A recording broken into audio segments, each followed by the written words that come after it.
BJP का mission Vindhya, Gwalior Chambal पर भी नजर। सेट हो रहा सीटों का समीकरण। 2023 सबसे चुनौती भरा चरण। हर वक्त चुनावी मूड पर रहने वाली बीजेपी अब विंध्य और ग्वालियर चंबल के मिशन पर है। इस मिशन की शुरुआत विंध्य से भी हो चुकी है। सीएम हाउस में रीवा के विधायकों की बैठक हुई। बैठक में 2023 के चुनाव में किस रणनीति के साथ उतरा जाए, इस पर चर्चा की गई। जाहिर है कि विंध्य क्षेत्र बीजेपी के दबदबे वाला रहा है। ऐसे में कांग्रेस की कोशिश है कि 2023 में बीजेपी के इस दबदबे को तोड़ा जाए। हालांकि बैठक के बाद बीजेपी विधायकों का क्या कहना था, ये भी सुनिए। काम की जिम्मेदारी तो पहले से तय है। विधायकों को पहले से ही संगठन के द्वारा काम तय हो गया है। विधायक लोग पूर्व से ही अपने अपने काम में लगे हुए हैं, मतदान केंद्र में लगे हुए हैं, संगठन के कामों में लगे हुए हैं। विंध्य में भारतीय जनता पार्टी पूर्वत जिस तरीके से थी, सशक्त आज भी है। और रीवा जिले में हम 8 सीट जीते थे। आगामी 2023 में 8 सीट भारतीय जनता पार्टी जीतेगी। अब सवाल यह है कि बीजेपी के लिए विंध्य इतना अहम क्यों है, तो इसे यूं समझिए। विंध्य में विधानसभा की 30 सीटें हैं। पिछले चुनाव में बीजेपी ने यहां 24 सीटों पर जीत दर्ज की थी। कांग्रेस को महज 6 सीटें ही मिली थी। वहीं रीवा की सभी 8 विधानसभा सीटों पर बीजेपी का ही कब्जा है। हर क्षेत्र की अपनी सियासी तासीर होती है। मध्य प्रदेश में भी विंध्य का अपना मिजाज है, तो महाकौशल, चंबल और मालवा का अपना। कंसर्न न्यूज से भी खास बातचीत में मुख्यमंत्री शिवराज सिंह चौहान ने 2018 के संदर्भ में इस बात का उल्लेख किया था। आइए आपको सुनाते हैं। एक गलत प्रचार किया गया भारतीय जनता पार्टी के बारे में, और उसके कारण 2 अप्रैल को जो परिस्थितियां ग्वालियर, चंबल और बाकी जगह पैदा हुई, उसके कारण समाजों में झगड़े हो गए और उसका दोनों तरफ नुकसान भारतीय जनता पार्टी को उठाना पड़ा। तो कुछ ऐसी चीजें थी जो समय रहते या तो हम भ्रम दूर नहीं कर पाए या हम उसका ठीक ढंग से उत्तर नहीं दे पाए। मैं उसको असफलता ही मानूंगा हमारी। लेकिन 1.25 साल में लोगों ने देख लिया कि ऐसे झूठे वादे कर दिए जाते हैं जो केवल वादा करने के लिए होते हैं, जो पूरे नहीं होते। विंध्य पर तो नजर कांग्रेस की भी है। रीवा में निकाय चुनाव में बेहतर प्रदर्शन के बाद कांग्रेस उत्साहित नजर आ रही है। वो तो ये भी दावा कर रही है कि उसकी स्थिति पहले से ज्यादा मजबूत हुई है। पूरे रीवा संभाग के लोगों ने जो अपनी इच्छा शक्ति व्यक्त करी है, कांग्रेस के प्रति उनका जो मोह बड़ा है, मैं मानता हूं कि तभी मुख्यमंत्री जी को ख्याल आया। रीवा संभाग की जनता ने भारतीय जनता पार्टी को नकारा है और जिस तरह से जनता ने वहां पर हमारे प्रत्याशी को वोट करा है, मैं समझता हूं कि अब उनकी चिंता स्वाभाविक है। बीजेपी का फोकस विंध्य के साथ ही ग्वालियर चंबल पर भी है, क्योंकि 2018 के चुनाव में कांग्रेस को खासी बढ़त मिली थी। 34 विधानसभा सीटों में से 2018 में बीजेपी को महज 7 सीटें ही मिली थी, जबकि कांग्रेस ने 26 सीटों पर जीत दर्ज की थी। हालांकि 2020 में हुए उपचुनाव के बाद बीजेपी और कांग्रेस दोनों के पास 17 सीटें हैं। यानी विंध्य और ग्वालियर चंबल की सियासी समीकरण बताते हैं कि 2023 के लिए दोनों ही क्षेत्रों में जोर बीजेपी को भी लगाना होगा और कांग्रेस को भी।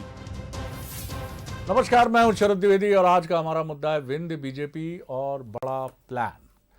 तो सबसे बड़ी चीज़ ये है कि प्लान आपका बड़ा हो, वही महत्वपूर्ण चीज़ नहीं है। प्लान के साथ उसका एग्जीक्यूशन, जिसको आप हिंदी में कहते हैं कि उसे ज़मीन पे उतारना, ठीक तरीके से आपकी लैंडिंग आपके प्लान की ज़मीन पर होना। और इसके सबसे बड़े जो ऑपरेटर्स होते हैं वो होते हैं कार्यकर्ता, कि वो जनता तक इस चीज़ को बहुत बेहतर तरीके से ले जाते हैं। भारतीय जनता पार्टी की बात करें तो उसके लिए विंध्य पिछले चुनाव में बहुत ही प्रोडक्टिव साबित रहा था और एक तरह से विंध्य की अधिकांश सीटों पर उसने शानदार जीत दर्ज करके मुकाबले को बहुत नज़दीकी बनाने में कोई कसर नहीं छोड़ी थी। जैसा आप और हम जानते हैं कि महज 4 या 5 सीटों के अंतर से कांग्रेस कामयाबी की सीढ़ियां चढ़कर सरकार बनाने में 2018 में कामयाब हुई थी। लेकिन ग्वालियर चंबल उसके लिए चिंता का विषय था। इसीलिए बीजेपी के लिए ग्वालियर चंबल ही नहीं सिर्फ इम्पॉर्टेंट है, बल्कि वो विंध्य में उसी सफलता को दोहराना चाहती है, क्योंकि जो नतीजे नगरीय निकाय में रीवा के सामने आए हैं और जिस तरह की खबरें रीवा को लेकर भारतीय जनता पार्टी की चिंता बढ़ाती हैं कि वहाँ बड़े नेताओं के बीच में एक कथित प्रतिद्वंद्विता बीजेपी के नेताओं में और कथित मनमुटाव की। ऐसी रिपोर्ट्स हैं। कितनी सच्चाई है ज़मीनी, ये भारतीय जनता पार्टी जाने, ये नेतागण जाने।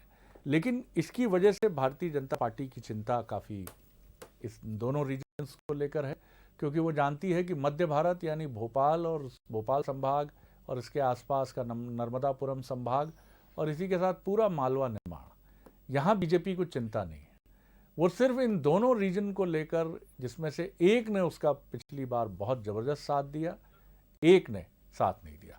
आज की डिबेट किन मुद्दों पर रहेगी, एक नज़र डाल लीजिए, फिर सीधे मेहमानों के परिचय से बातचीत पर आते हैं। पहला सवाल, क्या 2023 में भी विंध्य में बीजेपी का दबदबा कायम रहेगा? सवाल नंबर 2, क्या विंध्य में कांग्रेस का प्लान बीजेपी के किले को भेद पाएगा? सवाल नंबर 3, विंध्य को लेकर आखिर दोनों पार्टियां इतनी गंभीर क्यों हैं? तो ये आपने देखा, विंध्य को लेकर गंभीर क्यों है, उसका जवाब हमने दिया। ग्वालियर चंबल को लेकर खुद मुख्यमंत्री जी ने चंद दिनों पहले बंसल न्यूज़ के खास कार्यक्रम में ये बात कही कि कुछ भ्रम फैलाया गया विषय को लेकर, जिसका सबसे ज़्यादा नुकसान भारतीय जनता पार्टी को हुआ। जो मेहमान हमारे साथ हैं उनसे मिलिए। संदीप पौराणिक जी हैं मेरे साथ, वरिष्ठ पत्रकार, राजनीतिक विश्लेषक, बहुत स्वागत है।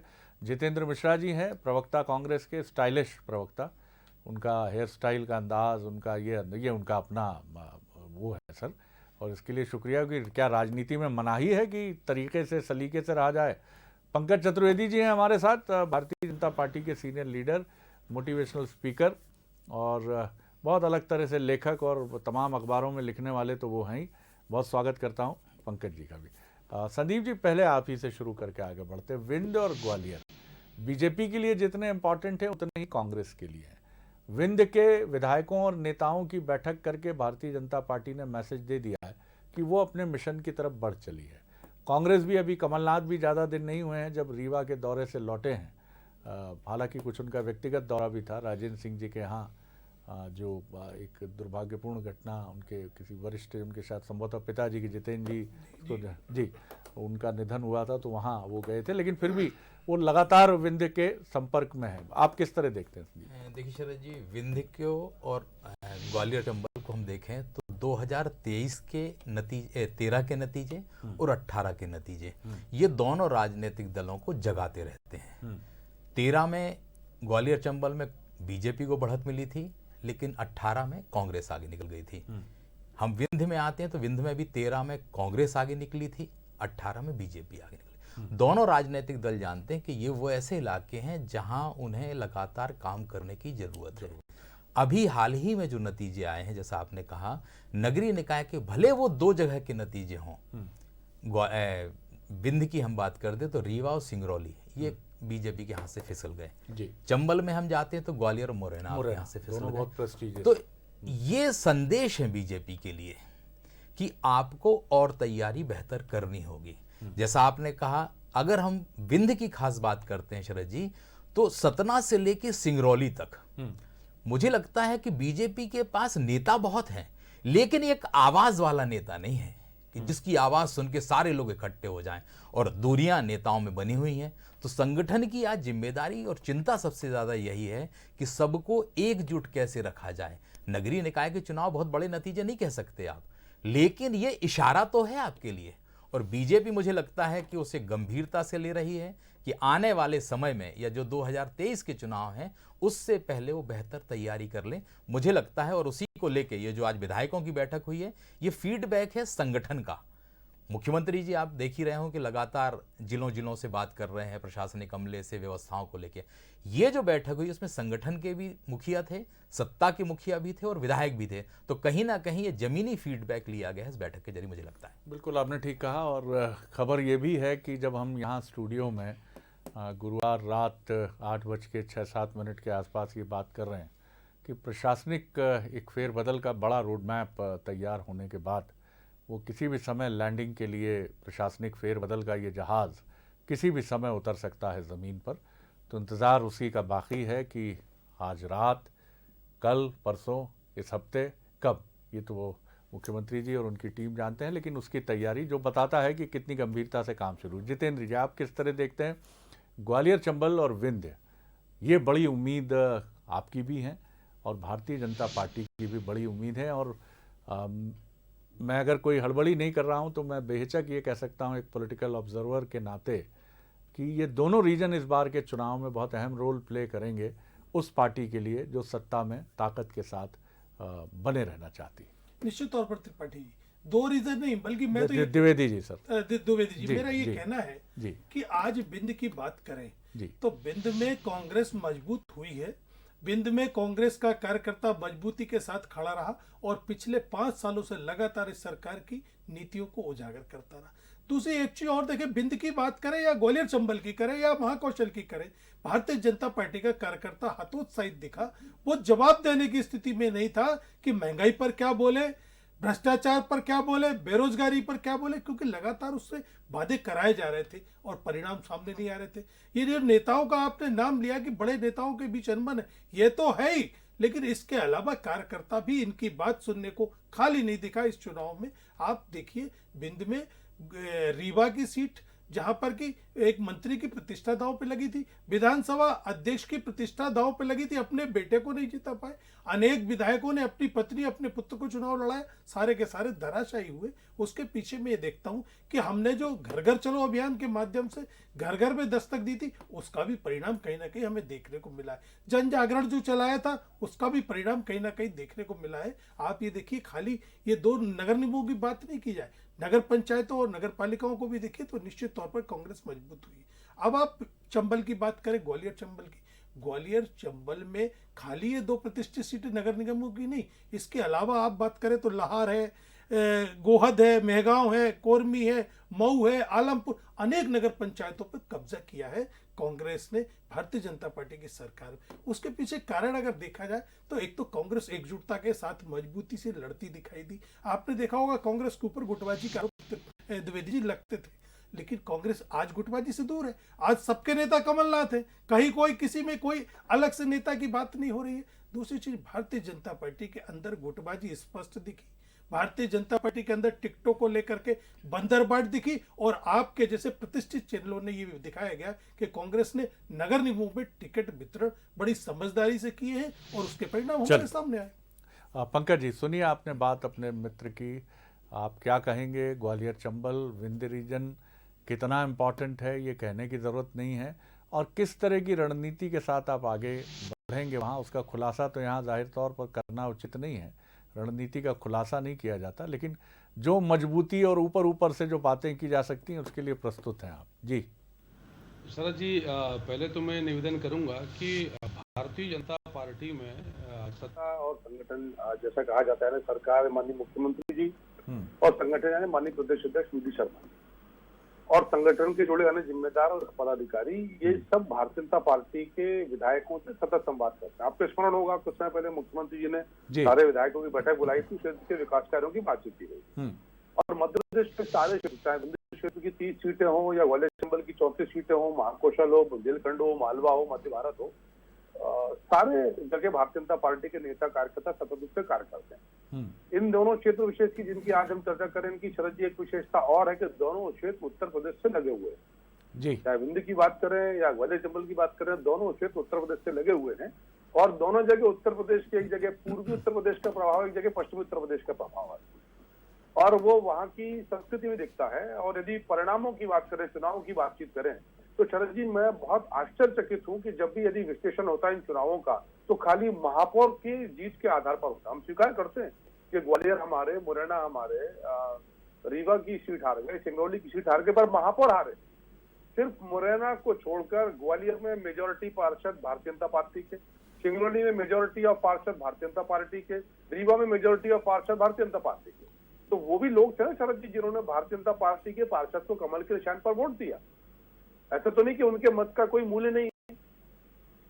और यदि पार्षदों के आधार पर जैसा नगर पालिका में हुआ, यदि चुनाव संपन्न होते तो सिर्फ मुरैना और छिंदवाड़ा में कांग्रेस को पार्षदों के आधार पर मिलती मेरी पर वो विषय अलग है। लेकिन आशा सिर्फ इतना सा है कि जहां भी हम यदि महापौर के चुनाव प्रत्याशी है भारतीय जनता पार्टी का जीतने में असफल रहा, वहां पर लगभग प्रत्येक स्थान पर पूरे मध्य प्रदेश में 2 को छोड़कर, छिंदवाड़ा और मुरैना को छोड़कर, भारतीय जनता पार्टी के पार्षदों की मेजॉरिटी है। बाकी जो जिला पंचायतों के चुनाव थे, जिसको हम ग्राम सरकार कहते हैं, या नगर पालिकाओं के चुनाव थे, 87% स्थानों पर भारतीय जनता पार्टी जीती, चाहे वो विंध्य हो या ग्वालियर चंबल हो। अब यदि ग्वालियर चंबल की बात करें तो कांग्रेस ने 18 में शरद जी 34 में से 26 सीटें जीती, भारतीय जनता पार्टी 7-8 सीटों में गई। पर जब उपचुनाव होता है 28 सीटों का, जिसमें पूरी कांग्रेस पार्टी व्यापक रूप से दुष्प्रचार करती, तमाम प्रकार के आरोप लगाती है, व्यक्तिगत हमले करती है भारतीय जनता पार्टी के नेताओं पर, विशेषकर सिंधिया जी पर, और उसके बाद भी जो फिगर 7 का था या 8 का था, उससे हम 100% ग्रोथ करते हैं और अब 17-17 बराबर हैं। ये नुकसान की विषय भारतीय जनता पार्टी के लिए या लाभ का, ये कांग्रेस जाने। हम यानी भारतीय जनता पार्टी शरद जी कभी भी चुनाव के आधार पर राजनीति नहीं करते। बहुत स्पष्ट लक्ष्य है कि सतत संवाद और चिंता भारतीय जनता पार्टी में शरद जी है ही नहीं, किसी को कभी चिंता नहीं करते। हम लोग चिंतन करते हैं, मंथन करते हैं, विमर्श करते हैं, संवाद करते हैं, सजग रहते हैं, सतर्क रहते हैं, इसलिए चिंता नहीं कभी भी होती। जनता है, वही कारण रहा होगा जो भारतीय जनता पार्टी के 4-5 स्थानों पर महापौर प्रत्याशी नहीं जीत पाए और वहां से पार्षद जीते। तो ये एक सतत प्रक्रिया है शरद जी, भारतीय जनता पार्टी की निरंतर संवाद, निरंतर चिंतन मंथन, और लक्ष्य बहुत स्पष्ट है कि मध्य प्रदेश को जैसे भारतीय जनता पार्टी की सरकार ने भारतीय जनता पार्टी बत्वेश परिवार के कार्यकर्ताओं ने मिलकर सर्वश्रेष्ठ बनाया है, उस सर्वश्रेष्ठ में और क्या श्रेष्ठ कर सकते हैं, उस पर चिंतन करते हैं, मंथन करते हैं। ये कहना अभी जल्दबाजी होगा कि निकाय चुनाव या पंचायत चुनावों का क्या असर 2023 पे होगा। ये चुनाव एक अलग नेचर के चुनाव थे और निश्चित तौर पर इसमें कैंडिडेट्स का चयन और स्थानीय समीकरण और स्थानीय मुद्दे, इनका बहुत अहम रोल होता है। विधानसभा चुनाव में भी ऐसा नहीं है कि कैंडिडेट का चयन और मुद्दे महत्वपूर्ण नहीं होते हैं, लेकिन वहाँ एक परिप्रेक्ष्य बड़ा भी हो जाता है। वहाँ दोनों ही पार्टियों के बड़े नेताओं की भी चर्चा होती है, उनके चेहरे भी चुनाव में नज़र आते हैं, और दोनों पार्टियों की तरफ से जो मुख्यमंत्री का चेहरा है वो बहुत इम्पॉर्टेंट रोल मैदान में प्ले करता है। और उसी के साथ आपका घोषणा पत्र, उसमें क्या आपकी चीज़ें हैं, और इसके पहले का आपका, अगर आप सत्ताधारी दल हैं तो आपने क्या काम किया है, और अपोजिशन है तो आपकी भूमिका कैसी रही। इसके बरक्स आप कैसे देखते हैं कांग्रेस और बीजेपी की तैयारियों को? दोनों ही दल पूरा जोर लगा रहे हैं, दोनों ही दल ये जानते हैं कि लड़ाई कठिन है, टफ है, इसको अंडरस्टिमेट करना किसी भी पार्टी के लिए, दो ही दल हैं, दोनों के लिए चुनौतीपूर्ण होगा। इसे आप कैसे देखते हैं? देखिए शरद जी, अगर हम बीजेपी और कांग्रेस की जब तुलना करते हैं तो हमें एक चीज़ देखनी पड़ती है कि बीजेपी की बड़ी ताकत संगठन है उसका। ये सिर्फ हम नहीं कहते, ये कांग्रेस के प्रमुख हैं जो मध्य प्रदेश के कमलनाथ, वो भी ये मानते हैं कि हमारी जो लड़ाई है वो बीजेपी के संगठन से है, क्योंकि उनकी निचले स्तर तक इकाइयां हैं, कार्यकर्ता हैं। कांग्रेस तैयारी कर रही है, इसमें कोई शक नहीं है, कोशिश कर रही, लेकिन कहीं ना कहीं एज हमेशा बीजेपी के पास नजर आता है। जहां तक आपने कहा तो दो चेहरे हैं, अगर वर्तमान दौर में देखते हैं तो बीजेपी का चेहरा शिवराज जी हैं और कांग्रेस का चेहरा कमलनाथ है। कमलनाथ जी ने जो 1.5 साल काम किया वो उनके पास रिकॉर्ड है, इधर शिवराज जी का रिकॉर्ड है। लेकिन शिवराज जी के साथ एक जो सबसे बड़ी चीज है वो ये है कि उनके पास बीजेपी जैसा संगठन है। कमलनाथ जी हैं, बड़े नेता हैं, जिनका एक नजरिया है अपना विकास का, तमाम चीजें, लेकिन उनकी टीम में एक सबसे बड़ी कमी जो नजर आती है वो संगठन की नजर आती है। और जब संगठन आपके लिए जमीन पर जाके काम करता है तो उसको आपको लाभ ज्यादा मिलता है। मुझे लगता है कि अगर कांग्रेस वाकई में संगठन भी मजबूत करता है तो मुकाबला बहुत रोचक हो जाएगा। अभी अब हम ये नहीं कह सकते कौन आगे कौन पीछे, लेकिन मुकाबला बराबरी से चल रहा है, क्योंकि हमने 2018 का जो चुनाव देखा उसमें भी हमें ये दिखा कि सत्ता और संगठन दोनों ने मिलकर चुनाव लड़ा था बीजेपी का, फिर भी पिछड़ गई। तो अब कहीं ना कहीं यही है कि अगर कांग्रेस का संगठन भी पूरी तैयारी से लड़ेगा तो मुझे लगता है कि रोचक रहेगा चुनाव। बिल्कुल। और जैसा उत्तर प्रदेश है जो एक नारा डबल इंजन सरकार का बीजेपी में गूंज रहा है कि अमित शाह भी अब एक भूमिका निभाते हैं, ख़ास तौर से उन राज्यों की अगर हम बात करें जहां उन्हें लगता है कि कुछ फैक्टर्स हैं जिनको लेकर उनको भी मैदान में उतरना चाहिए। वो भी कितना मध्य प्रदेश में उनका क्या नज़रिया होता है, क्योंकि मध्य प्रदेश उत्तर प्रदेश की तरह 4 राज्यों की राजनीति का केंद्र बिंदु वाला राज्य नहीं है।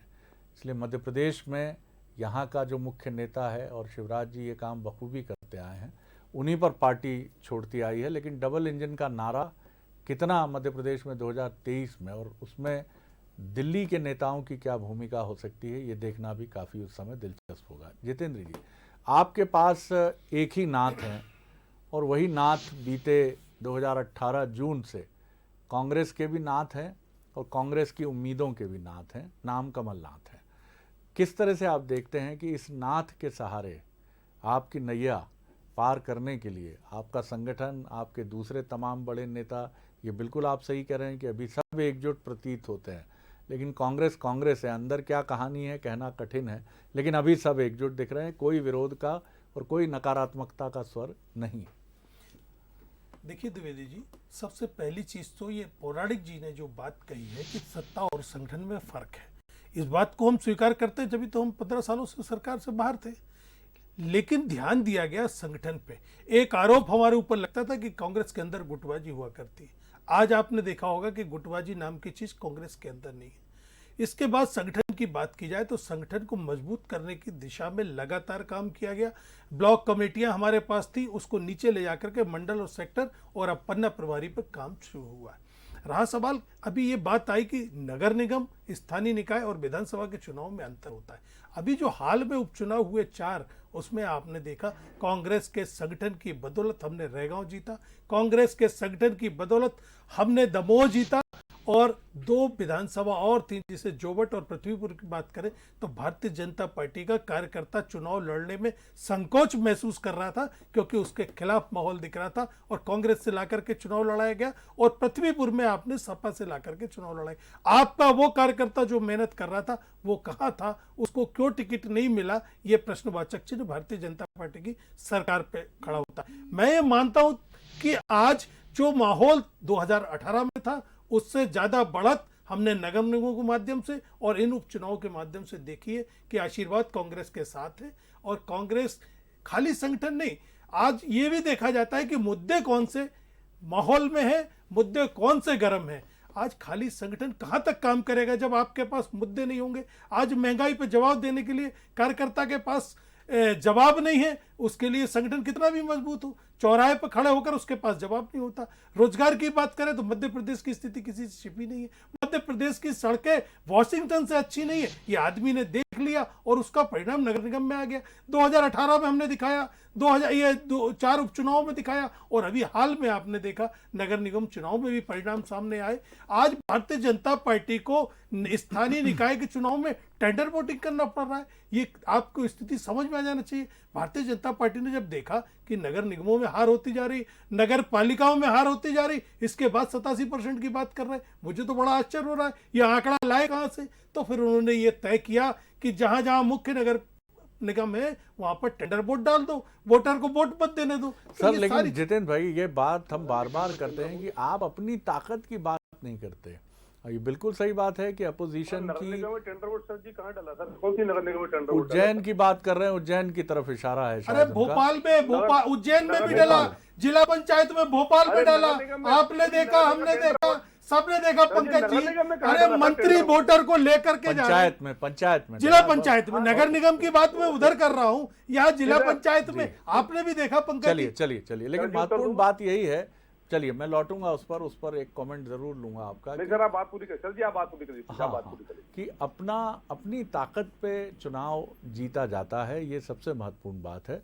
अपोजिशन की जो कमजोरियां हैं उन कमजोरियों का लाभ मिलता है, लेकिन अपोजिशन का ये धर्म है कि वो सत्ताधारी दल की निर्मम और कटु आलोचना के साथ उन इश्यूज को भी उठाए जो जनता से जुड़े हैं।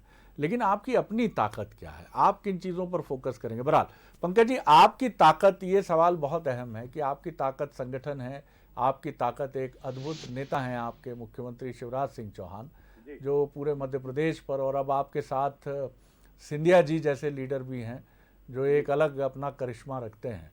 एक उधर कैलाश विजयवर्गीय जी हैं मालवा निमाड़ अंचल में, यानी कुछ ऐसे नेता हैं जो अपने अपने रीजन में और ओवरऑल मध्य प्रदेश पर एक गहरा प्रभाव रखते हैं। लेकिन इसके अलावा बीजेपी की और क्या ताकत? सर अपने अपने रीजन में सर ये लीडर हर पॉलिटिकल सीजन में भी सर प्रभाव रखते हैं। कोई राजनीतिक है, कोई ऋतु हो, पॉलिटिकल सीजन सब इफेक्टिव है। सर जी, भारतीय जनता पार्टी के 3 बहुत सशक्त आधार हैं।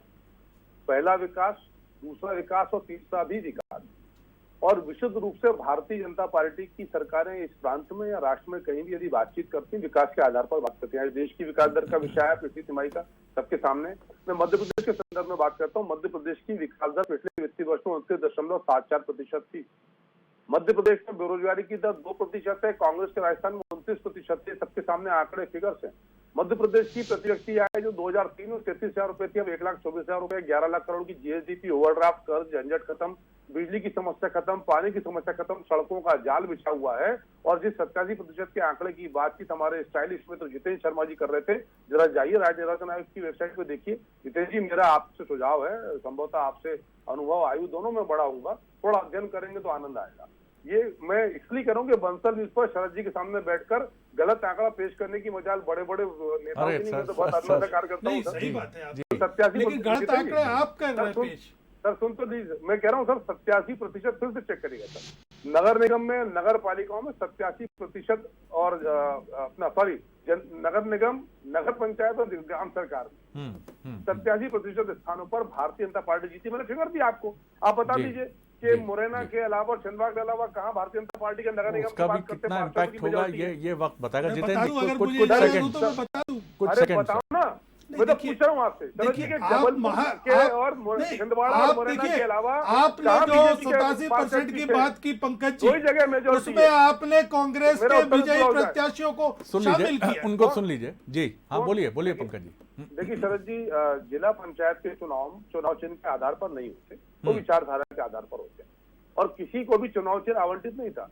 नगर पंचायत कम है मेरे पास, 30 सेकंड में खत्म करूंगा। मेरा सर आशय से इतना सा है कि खाली संगठन नहीं है सर भारतीय जनता पार्टी का, कहते हैं खाली संगठन। जी चलिए जितेंद्र जी, देखिए 15 सेकंड इतना कहना है कि जो सूची आप जारी कर रहे हैं उसमें कांग्रेस के विजयी प्रत्याशियों को आप शामिल कर रहे हैं। आपने टेंडर बोर्ड के माध्यम से अगर कहीं कोई जिला सरकार बना लिए, आप महाकौशल में हारे हैं, आप बिंद में हारे हैं, आप चंबल में हारे हैं, बुंदेलखंड में हारे हैं, आप कहां पर जीते ये समझ में नहीं आ रहा। ये एक अलग विषय है जिस पर खूब डिबेट हो सकती है। मुझे लगता है सबसे महत्वपूर्ण बात ये है कि दोनों ही राजनीतिक दलों को अपनी शक्ति का संधान तो करना ही है और जो उनकी ताकत है उस पर फोकस करके आगे बढ़ते हुए और अपनी शक्ति बढ़ानी है। जैसे बीजेपी की शक्ति उसका संगठन है और संगठन के साथ तमाम नेताओं का आपसी समन्वय है। जिस तरह से एक परिवार में कई बार मत भिन्नता होती है, लेकिन एक कोर इशू पर सभी एकजुट होते हैं अपनी मत भिन्नता को अपने मन में रखते हुए। ये भारतीय जनता पार्टी है। कांग्रेस कुछ उसी को फॉलो करने की कोशिश कर रही है। अगर इसको वो समेट कर अपने भीतर बीजेपी की तर्ज पर आगे बढ़ती है तो निश्चित तौर पर वो भी एक बेहतरीन पोजीशनिंग में हो सकती है। लेकिन ये करना कितना आसान और कितना कठिन होगा दोनों पार्टियों के लिए, ये उस पर डिपेंड करेगा। और दोनों ही पार्टियों के जो संगठन के पुरोधा नेता हैं उनकी ये महत्वपूर्ण भूमिका है कि कहीं भी किसी भी भ्रम का निर्माण ना हो और सब मिलकर अपनी अपनी रिस्पेक्टिव पार्टीज के लिए पूरी ताकत लगाएं। धन्यवाद पंकज जी, धन्यवाद जितेंद्र जी, बहुत शुक्रिया संदीप पौराणिक जी। आगे देखिए छत्तीसगढ़ आज का मुद्दा, प्रजातंत्र का चीरहरण। नमस्कार।